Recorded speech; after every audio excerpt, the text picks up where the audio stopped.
When our great scientist Dr. Robert Millikan was young and very poor, he set a goal for himself. Condensing his dream of greatness and security into a simple statement, he silently repeated the thought over and over again. This he did until the feeling of greatness and security crowded all other thoughts out of his consciousness.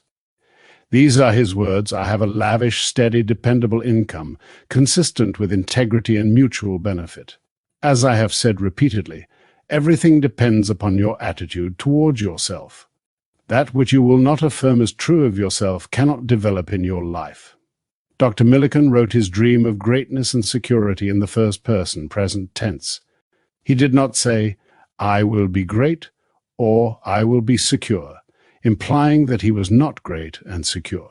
Instead, he made his future dream a present fact by saying, "I have a lavish, steady, dependable income, consistent with integrity and mutual benefit." If you seek to realize your future dream, it must become a present fact in your mind.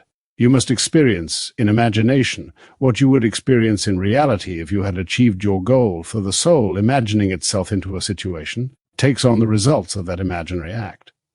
If it does not, the goal remains unfulfilled. The purpose of this teaching is to stir the highest in you to confidence and self-assertion. The command constantly given us in Scripture is to arise. If we are to understand the reason for this, we must recognize that the universe, understood internally, is an infinite series of levels, and man is what he is according to where he is in that series. As we lift up our consciousness, our world reshapes itself in harmony with the level to which we have risen. One whose prayer has been granted rises from his prayer a better man. To change your present state, you, like Dr. Millikan, must rise to a higher level of consciousness.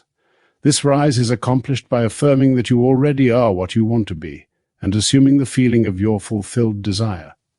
The drama of life is a psychological one, brought about by your attitudes rather than by your acts.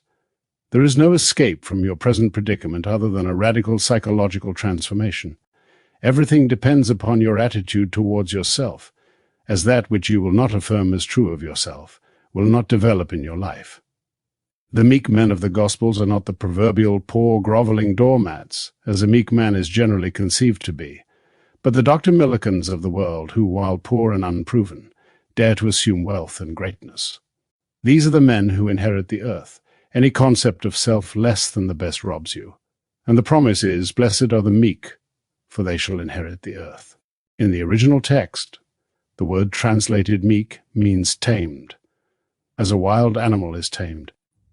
A tamed mind may be likened to a pruned vine, of which it is said, "Behold this vine."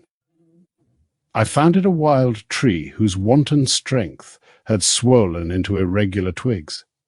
But I pruned the plant, and it grew temperate in its vain expense of useless leaves, and knotted as you see into these clean, full clusters to repay the hand that wisely wounded it. A meek man is so self-disciplined he sees only the finest and thinks only the best.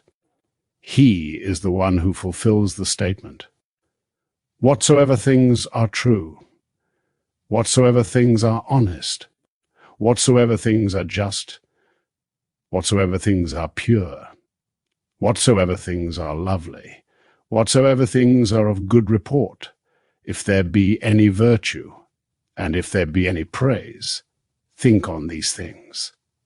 We rise to a higher level of consciousness, not because we have curbed our passions, but because we have cultivated our virtues. In truth, a meek man is one who is in complete control of his moods, and they are the highest, for he who desires to walk with the highest must keep a high mood. It is my belief that all men can change the course of their lives. I believe that Dr. Millikan's technique of making his desire a present fact is of great importance. His high purpose was to be of mutual benefit, which is inevitably the goal of us all. It is much easier to imagine the good for all than to be purely selfish in our imagining. By our imagination we can change our future, and to the man of high purpose this is a natural measure. If you are observant, you will notice the swift echo or response to your every mood, and key it to the circumstances of your daily life. When you understand the relationship between circumstances, you will know that everyone you meet is part of yourself. In the creation of a new life, you must begin with a change of mood, which opens the door to a higher level. Start now to mold your life around a community of high moods. Individuals, as well as communities, grow spiritually in proportion to their higher ideals. If your ideal is low, you sink to its depths, but if it is exalted, you are elevated to heights unimagined. You must keep a high mood if you would walk with the highest. All forms of creative imagination imply elements of feeling, for it is the ferment without which no creation is possible. There is nothing wrong with the desire to transcend your present state. The world would not progress without man's dissatisfaction with himself. It is natural to seek a more beautiful personal life. It is right to wish for greater understanding, health, and security.